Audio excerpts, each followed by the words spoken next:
오늘은 자비로우신 하나님과 인간의 협력 164페이지 상단 부분부터 한번 살펴보겠습니다. 지난 시간에 보면은 봉헌 생활은 타볼산의 변모에서처럼 교회 안에서 당시 사랑의 신비를 끊임없이 드러내시는 그리스도와 사람들 사이의 특별한 친교다. 그래서 부르심을 받은 사람들은 봉헌 생활이죠. 타볼산의 변모에서처럼 특별한 친교를 나누고 있다. 그래서 부르심을 받은 사람은 그분이 초대에 응답하면서 그분과 친밀한 관계가 이제 형성이 되는 거죠. 여기서 이제 전제되어지는 것은 그분의 부르심에 예라고 응답하는 순간에 이제 그분과 관계가 맺어진다는 이야기죠. 그것도 특별하고 친밀한 관계가 이루어집니다. 이러한 특별한 친교 원총이야말로 봉헌 생활에서 복음적 권고의 선서를 통한 완전한 자기 봉헌이 가능하게 한다. 전제가 되죠. 봉헌 생활이 그냥 봉헌 생활인갑다 이렇게 되는 게 아니고 이 특별한 친교 연총이라는 거예요. 친밀감이죠. 이 친밀감은 우리가 만들어낸다고 되는 게 아니죠. 하나님께서 부르셨을 때에 그리스도를 기꺼이 따라가려고 하는 그리스도께서 부르심에 대한 우리 응답이 그 사이에 친교가 맺어진다. 그냥 가만히 놓고 보면 이게 뭐지? 이렇게 할 수 있어요. 그런데 사실은 더 살펴본다면 친밀한 관계라는 것은 우리가 예수님께서 부르셨을 때 그리스도께 부르심에 우리가 봉헌하죠 하니까 자신을 봉헌했을 때에 그 사이에 일어날 수 있는 특별한 은총을 얘기하는 거예요.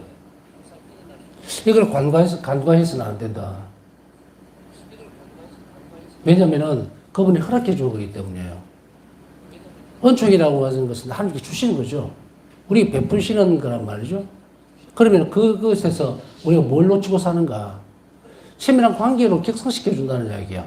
인간이 감히 어떻게 하느니까 친밀한 관계가 될 수 있겠느냐. 그래서 이것을 우리가 특별한 은총이라고 얘기하는 것은 우리가 뭐 특별하다 그러니까 뭔가 보편적인 것보다 뛰어난 거죠. 보편적인 것보다 뛰어나다는 것에서 조금 더 나가야 돼요. 사고가 좀 더 앞으로 나아가야 된다는 얘기예요. 그 누가 우리에게 주는 것인가? 여기에 살펴보면 이 친밀한 관계라는 것은 이제 당신의 심리 안으로 들어올 수 있도록 만들어준 것이 쉽게 얘기하면 봉헌 생활이. 그리고 그걸 누구보다도 더 가까이에서 도와주고 그리고 많은 것을 베풀어 주시겠다는 약속이죠. 이 봉헌 생활을 들여다보면 엄청난 은총이 내재되어 있다는 거예요. 다른 일반적인 삶하고는 전혀 다른 문제입니다. 그런데 이 봉헌 생활에서 오는 이 엄청나게 친밀한 관계를 본인이 모른다면, 본인이 모르고 인지하지 못한다면 어떻게 돼요? 그 관계는 끝난 거잖아요. 그냥 유지만 되는 거예요. 우리가 이거를 좀 비유적으로 표현하면 혼인한 부부가 그냥 혼인 관계만 유지하고 있고 어떤 친밀감도 없이 사는 상태. 남이죠. 그러니까 봉헌 생활에서 주어지는 친밀한 은총이라고 하는 이 관계에 대한 은총이죠. 그것을 친밀한 관계가 되도록 허락해주는 은총을 내가 알게 되면 어떻게 해요? 그걸 키워나가야 돼요. 알아들어야 된다는 이야기죠. 우리가 쉽게 얘기하면. 관계는 성장시키는 거거든요. 그래서 성장시킬 수 있는 그 부분에 있어서 타이밍을 딱 놓친다는 거예요. 제가 사제 스품을 받고 나서 개인적인 이제 생각입니다. 사제 스품을 받고 나서 제가 이제 사제 스품 딱 받는 순간에 듣습니다. 성품 성사에서 얼마나 엄청난 은총이 주어지는가에 대해서. 그런데 그것이 사제 생활을 통해서 발현돼야 돼요. 드러나야 되는데 어떻게 하는지를 모르겠는 거예요. 그래서 여러 가지 초기에는 방법들을 씁니다. 성사 생활에 대해서 충실을 하도록 신자들을 이끌어 간다든지, 성사 집행을 할 때에, 집전을 할 때에 아주 최선을 다하려고 애를 써본다든지, 이런 것들. 공적인 일인 생활 외에도, 활동 외에도, 직무죠. 이걸 외에도 내적인 친밀함이 있어야 한다는 것에 대해서는 굉장히 거리가 멀어져 있었던 거예요. 우리가 뭔가를 의무적으로 다 할 수 있어요. 그 의무 자체가 친밀감으로 이어지진 않습니다. 거기에 대한 적절한 보상은 주어지지만 그 보상이 친밀감을 드러내는 것은 아니라는 얘기입니다. 어떤 사람은 이런 사람들이 있죠. 뭐 은사를 많이 받았다, 은혜를 많이 받았다. 그 사람이 하나님과 친밀한 관계가 있느냐 본다면 친밀감이 없어도 주어집니다. 관계 문제에 있어서는 그렇거든요. 내가 지켜야 할 것을 지키고 지키는 데서 따라오는 은총을 받는 것, 그 이상은 없어요. 사람들은 그게 혹해가지고 무슨 은사나 은총이 많아, 이래 되면은 그 사람이 하나님과 개인적으로 굉장히 친밀한 줄 착각을 하는 거예요. 그래서 이게 우리를 들여다보고 이게 우리를 들여다보고 쓸모없는 짓이 그거. 그 근거를 한번 볼까요? 바울사 성령에게 있어서 바울 성령에게 있어서 엄청난 은총이 드러났어요. 응? 은사도 너무도 놀라운 은사들. 바울사 성령이 뭐라 표현합니까? 사랑으로 주님께서 나에게 영혼을 아름답게 꾸미셨다. 영혼을 꾸미셨다. 내가 너를 그만큼 사랑한다는 걸 드러내는 거예요. 영혼을 잃는 은총이라든지 은사라든지 다른 영혼들을 꿰뚫어봤죠. 바울사 성령. 또 두 군데에서 동시에 드러나는 이거를 뭐 한자 수조 정확하게 뭐라고 표현해야 될지 사실 잘 모릅니다. 근데 대충 맞춰보면 이형분리?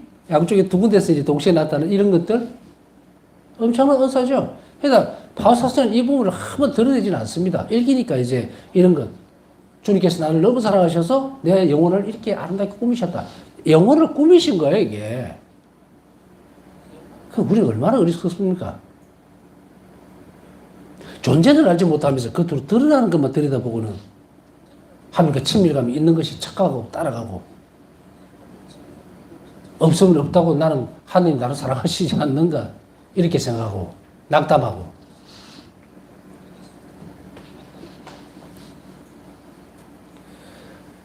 어떤 직원이 일을 따박따박 잘하고 월급을 잘 받는다고 해서 그 사람이 재능이 있는지는 몰라요, 다른 사람에게. 그러나 사장과 그 일하는 사람이 꼭 친밀한 내적 관계가 이루어져야 할 필요는 없어요. 우리 그리스도인들이 이렇게 착각하고 살면 영성생활 못합니다. 내적 생활은 이 빵점이에요, 빵점. 그런데도 불구하고 그 그림자를 자꾸 쫓아간다. 그 길 끝에는 실체가 안 드러납니다. 그러니 우리가 자비신심을 살아낸다는 것은 뭐예요? 인격적인 예수님과 만나는 작업이에요. 이 자비신심은 그래서 심장과 같아. 우리 신체 구조 중에 심장이 없으면 어떻게 해요? 가장 중요하죠, 그죠? 자, 다시 돌아간다면, 이런 친밀한 관계에 있어서 관계를 맺어나가는 과정들이 필요하죠. 어떻게 해야 될 것인가? 수도자, 봉헌된 사람에게 주어져 있는 것들이죠. 복음적 권고, 충실히 살아내죠.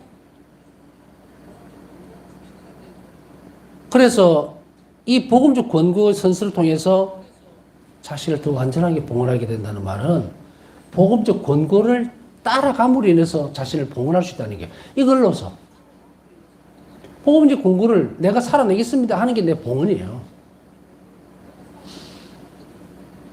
또한 이 봉헌이 가능하게 된다는 얘기를 해요. 선서를 통한. 우리가 복음적인 권고들을 보다 보면 가능하게 한다는 것이 은총이죠. 그죠? 하나님이 도우시지 않는다면 우리 복음적 권고를 어떤 것도 다 실행에 해당할 수가 없어요. 아무리 작은 거라더라도. 그럼 봉헌 생활은 복음적 권고를 가능하게 해준다는 말이에요. 가능하게. 특별히 친교 은총이. 그러면은 우리가 이 생활을 통해서 봉헌 생활을 통해서 하나님과 특별한 친교를 이루지 못한다는 것은 뭐예요? 자신이 잘못 살고 있다는 거예요. 100%. 이 엄청난 은총을 받았음에도 불구하고 활용을 안 하고 있다는 얘기죠.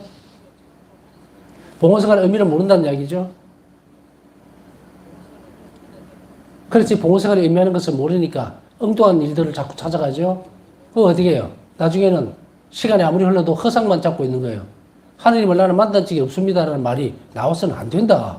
왜 봉헌 생활자가 하나님께서 특별히 예수님께서 친밀한 친교 연종까지 주셨는데도 불구하고 너 나를 모르느냐라고 했을 때에 저는 만나본 적이 없습니다. 이래 되면 어떻게 돼요?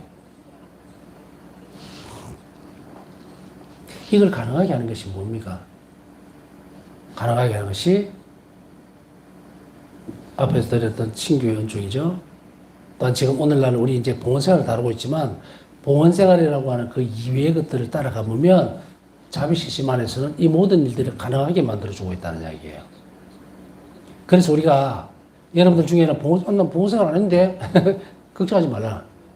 평신도로서의 봉헌생활 얼마든지 가능한 거예요.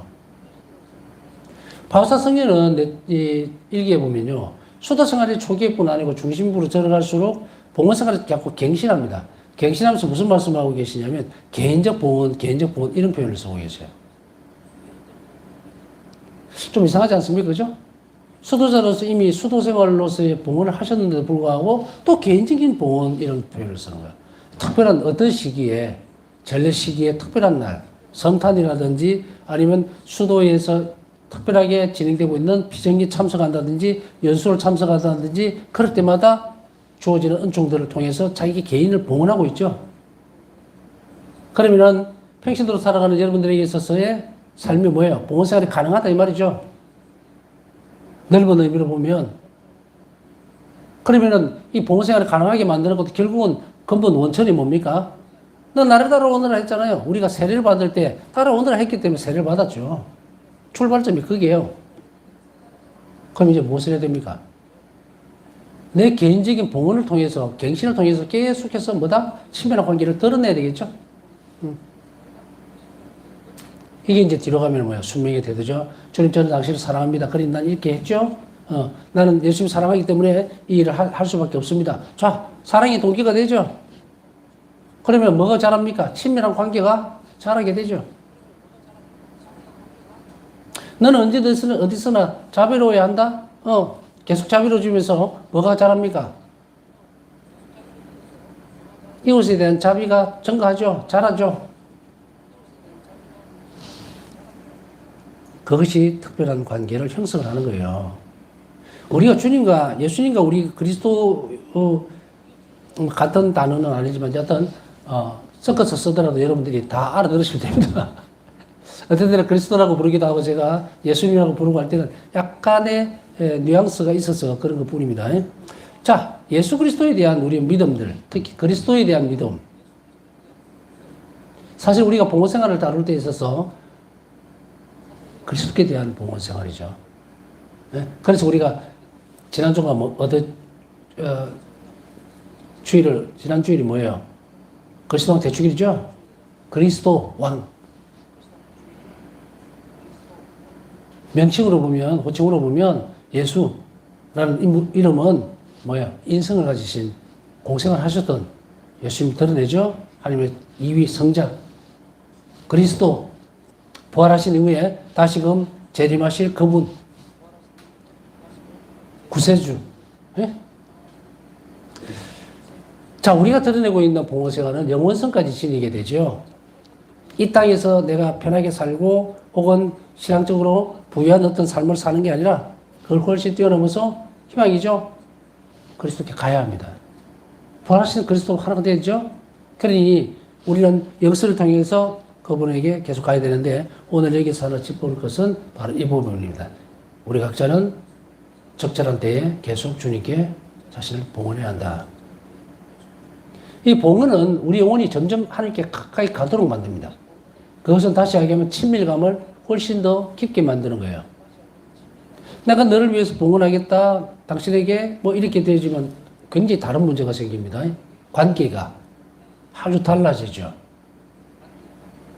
그래서 우리가 예수님께 봉헌하겠습니다 하는 것은 사실 드리겠다는 이야기죠. 그러니 그렇게 되면 예수님과 우리는 얼마나 친밀한 관계가 형성이 되겠어요. 깊어지죠? 자, 그것을 얘기를 하는데 이 복음적 권고를 우리는 다 따라가야 돼요. 수도자들만 가는 게 아닙니다. 우리는 그러나 특별한 친교라는 말에서 봉헌생활은 수도자들 말 그대로 봉헌을 한 공식적으로 선서하고 들어간 그분들을 좀 이야기하고 있지만 저는 조금 더 확대해서 우리 또한 거기에 슬쩍 얹혀서 갈 수 있다 이 말이에요. 또 그리고 그래야 되고. 왜냐하면 복음적 권고는요, 수도생활이나 성직생활을 통해서만 드러나는 것이 아니라 그리스도인이라면 누구나 전부 다 따라가야 되는 것이기 때문에 그렇게 해야 한다는 이야기입니다. 또한 이를 요구합니다. 자기 복원이 가능하게 하면서 동시에 그것을 요구하고 있다. 복음적 권고는 첫째로 단순한 포기 이상의 것으로 교회 안에서 살아가는 그리스도 신비를 구체적으로 받아들이는 거다. 복음적 권고라는 것은 나는 이거 안 할래. 이거 포기하고 나 이거 안 할 것이야. 나는 이걸 밀어놓고 이제 다른 걸 선택할 거야. 이렇게 가는 것으로만 되는 것이 아니다. 그것보다 더 이상입니다.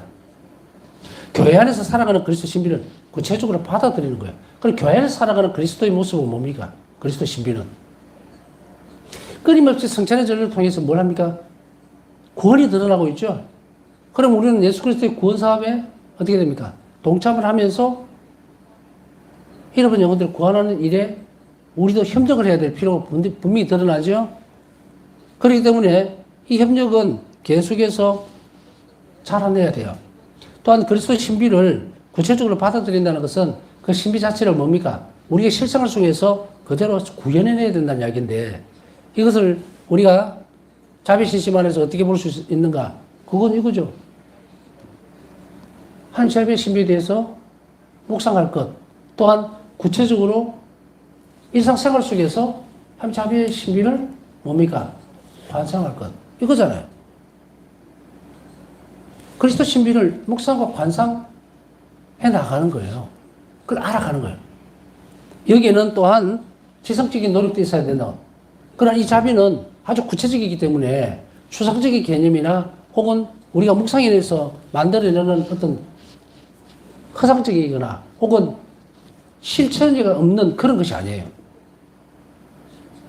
우리 사고를 통해서 드러내는 것도 아니고 그러면 이 하나님 자비는 어떻게 된다? 구체적으로 실현이 돼야 돼요. 그럼 그리스도 신비가 어떻게 됩니까? 밖으로 나와야 돼요. 우리는 그리스도 신비를 미사 안에서뿐 아니라 교회 전체에서 교회 활동 안에서 그리스도 신비를 드러냅니다. 우리가 생각해 보세요. 성사 생활을 가만히 살펴보면 이게 인간들에게 불가능한 문제죠. 아예 없는 문제거든요. 어떻게 창조주도 아닌데 인간을 용서해 줄 수 있어요. 우리가 보면 이제 우리 현대 세계뿐 아니고 세상 안에서 보면 재판도 하고 죄를 지으면 처벌도 하고 그러죠. 그러나 근본적인 건 뭡니까? 가장 근본적인 것은 서로에게 자비로워야 하는데 이게 깨지면 책임을 물을 수 있지만 그 책임의 근간이 어디냐면 하느님인 거예요. 인간은 인간을 심판할 수 있는 권한이 없어요. 그런데도 불구하고 우리는 죄를 판결해야 되고 하죠. 그게 원래 우리 권리가 아니다. 더군다나 죄를 용서해주고 면제해주고 이거는 있을 수 없는 부분이잖아요. 그런데도 우리 교회 신비 안에서 뭡니까? 특히 교회 성수 안에서죠. 또렷하게 드러나는 것이 어떻게 들어갔는데 내 죄는 무형의 것이 아닙니다. 죄가. 이 그리스도 신비는 구체적이고 현실적인 부분이라고 얘기했잖아요. 우리의 죄는 드러난 거예요. 그렇다고 하더라도 드러난 부분도 있지만 드러나지 않는 죄도 우리에게 영향을 미치죠. 예를 들어서 어떤 사람을 막 미워했어요. 그 고해 성사를 봅니다. 제가 이렇게 내 쪽으로 저 사람 되게 많이 미워했습니다. 구체적이죠. 속에 담아놓다 하더라도 대상이 있고 아주 구체화되어 있어요. 그런데 우리는 이 세상은 뭐라 그럽니까? 직접적으로 위해를 가하거나 혹은 어떤 다른 어떤 손실이 드러나는 거나 아니면 현상적으로 무슨 사람이 다치거나 이런 거 아니면은 모릅니다. 판단 안 해요. 그것이 반드시 실행이 되고 결과가 딱 드러나면 그때서 뚜껑을 딱 열죠. 그래서 이제 나중에 내적으로 미리 준비를 했니 안 했니 법적으로 여러 가지 복잡한 문제를 그때 비로소 끄집어내지만 죄를 판결한다 하더라도 내적으로 들어가 있는 그 죄의 무게를 누가 판단합니까? 못하죠? 그 무슨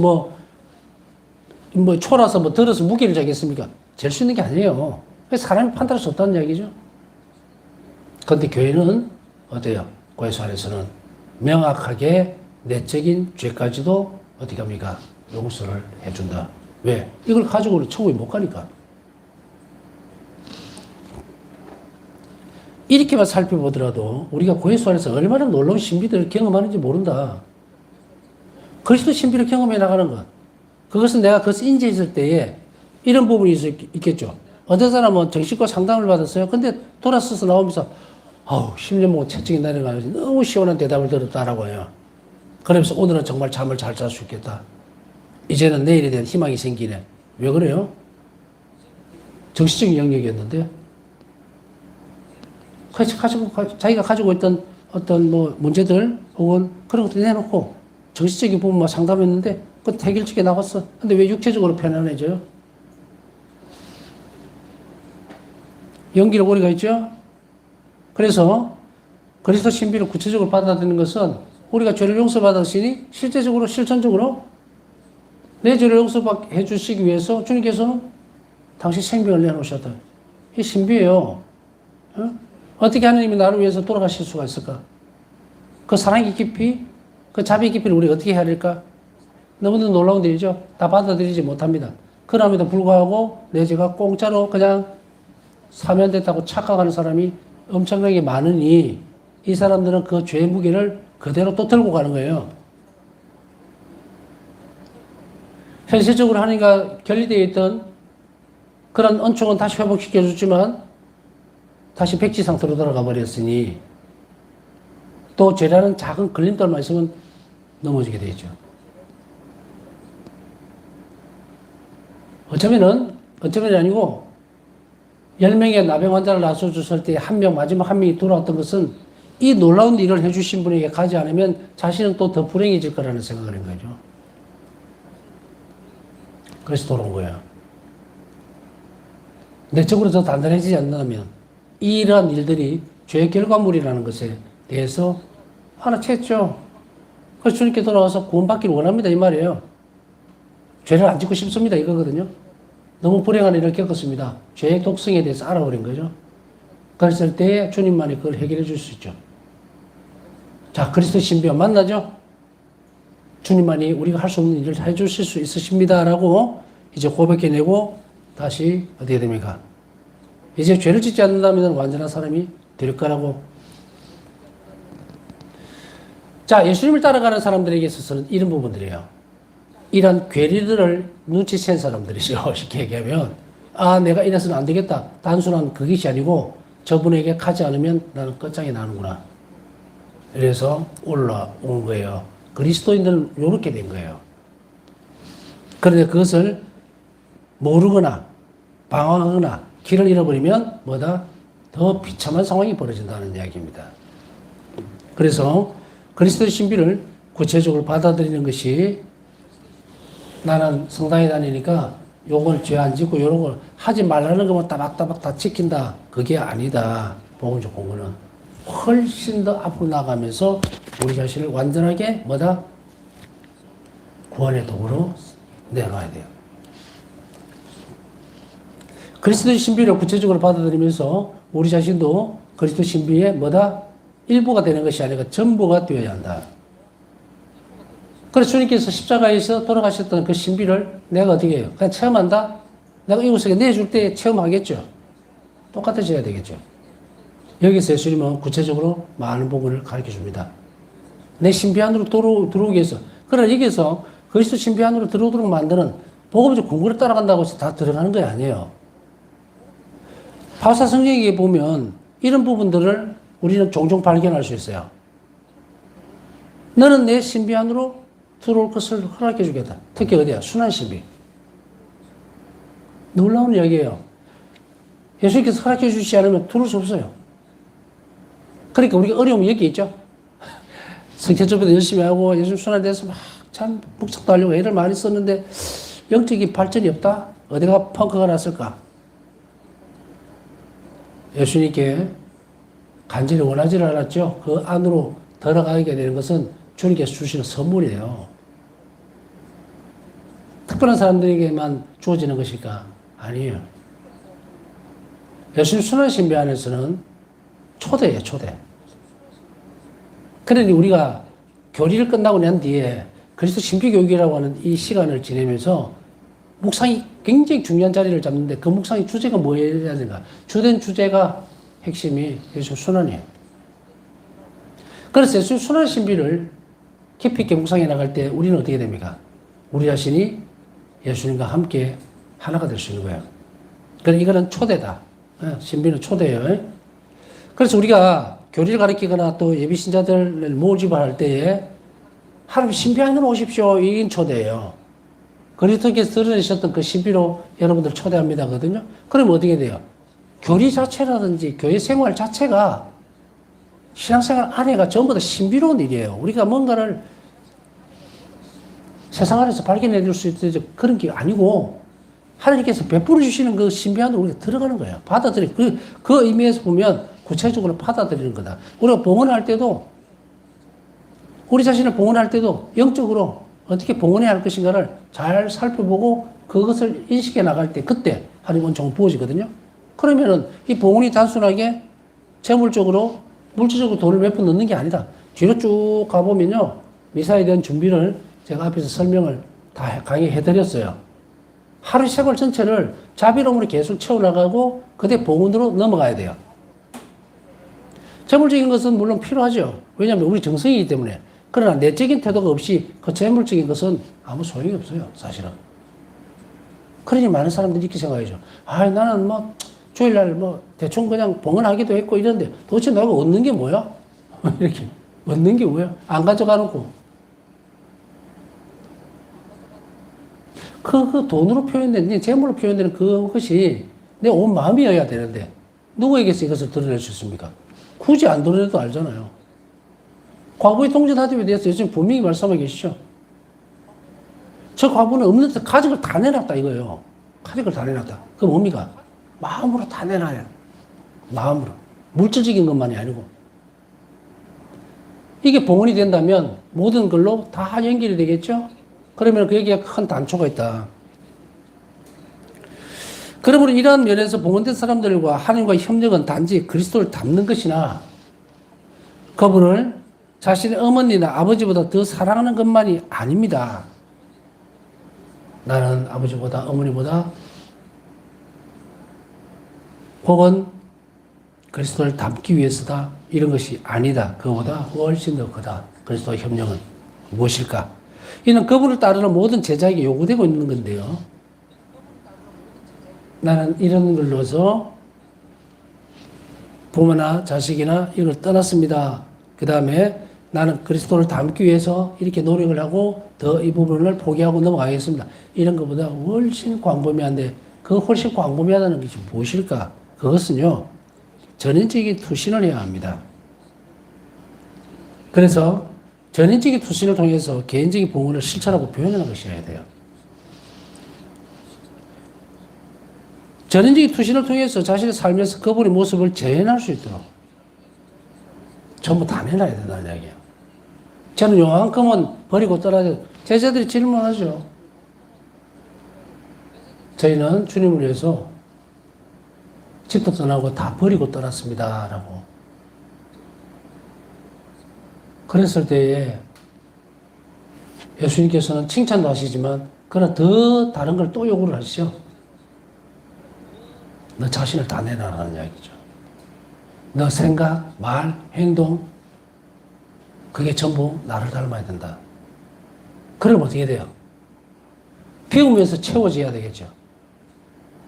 이런 말을 가지고 복잡하게 설명해보면 내가 여기서 죽어야 된다, 뭐 나는 없어야 되고 이런 복잡한 말을 쓰는데 그냥 예수님과 똑같이 생각하고 행동하고 말하면 돼요. 그렇게 생각이랑 영적인 것도 마찬가지예요. 그렇게 하려면 어떻게 될 건가? 주님께 완전히 다 내놔야 되겠죠. 뭐 이거는 이래서 그렇고 이건 필요가 없고 그냥 다 내놓으면 돼요. 전인격 기적인. 그걸 통해서 그리스도께서 내 안에서 사실 수 있도록 하면 된다. 드러내면 된다. 이것을 우리 쭉 다른 약간은 갈래가 다르지만 똑같은 말을 해왔어요. 이렇게 하려면 굳이 내 자신이 죽어야 된다 이게 아니고 내 생각은 없이 그냥 하나님 원하시는 쪽으로만 생각을 하고 행동하고 말하고 그렇게 살면 된다 이 말이죠. 이게 뭘까? 늘 자비로워라. 그리고 완전하게 의탁해라. 이렇게 표현이 되죠. 그래서 이 개인적인 봉헌을 실천하고 표현하는 것이 전인적인 삶이다.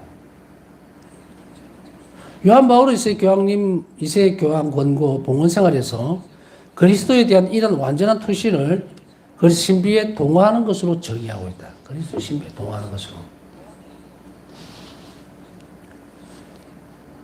그리스도에 대한 이런 투신으로 봉헌된 사람들은 자신에 속한 수도 공동체의 구체적인 사명을 수행하는데 이 사명은 신자들의 공동체의 신적 삶의 표제가 된다.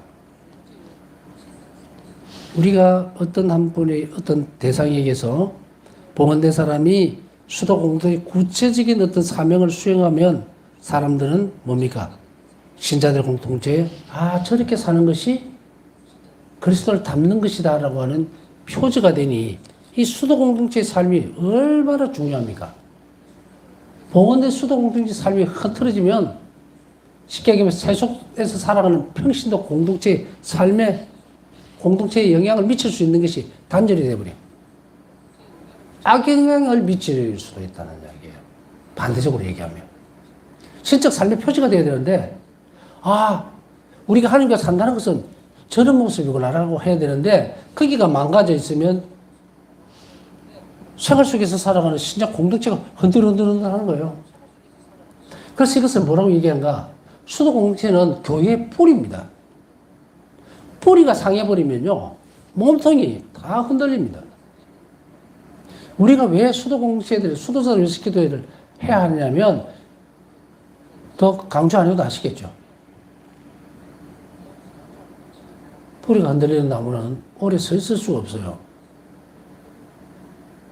정말로 이 그리스도교회의 가장 놀라운 신비 중에 하나는 초세기 교회부터 하나님께를 따르려고 하는 내적 부르심에 응답한 수없이 많은 은수자부터 시작해서 수도 공동체가 자리를 잡았기 때문에 이 교회가 이런 열매를 맺고 있는 거예요.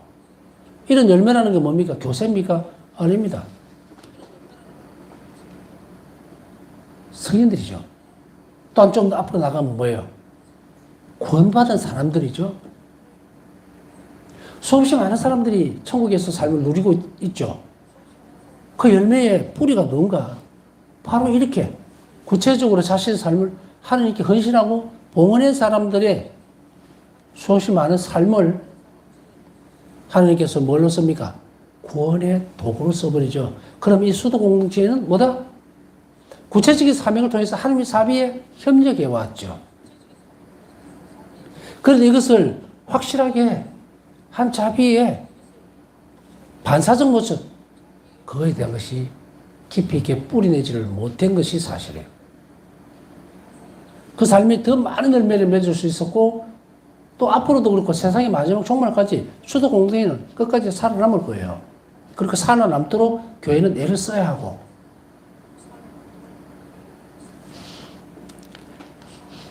뿌리가 튼튼하면 좋은 열매를 맺습니다.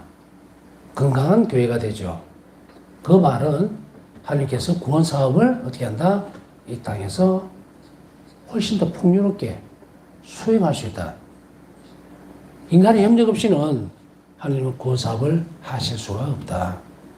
인간의 협력을 반드시 필요로 한다면 수도 공동체는 최전선에 서 있고 평신도들은 뭡니까? 후방에 있지만 전방에 있는 것처럼 살아내야 돼요. 쉽게 얘기하면. 그러니까 그들의 삶과 똑같아져야 되는데 그들의 삶을 그대로 옮겨오기에는 차이점이 좀 있습니다. 이제 수도 공동체에 대한 것은 봉헌 생활에서 여기까지 접고 다음 시간부터는 이제 평신도들 생활에서 어떤 부분들을 강조하고 우리가 살아내야 된다. 좀 더 구체적으로 보면 여러분들에게 딱 맞는 부분들이 나오겠죠. 난 이렇게 살아야 되겠구나. 그래서 앞에서 쭉 이렇게 수도 생활을 봉헌 생활을 살펴본 것은 이만큼 중요하고 귀한 분들이기 때문에 절대로 이탈하지 않거나 자신이 신원의식을 잃어버리지 않도록 기도로서 끊임없이 협력해 줘야 된다는 것, 그것을 잘 알아들어야 합니다. 다음 시간 묵상하면서 오늘도 한자비 청하신 분들 위해서 함께 기도해 주시기 바랍니다.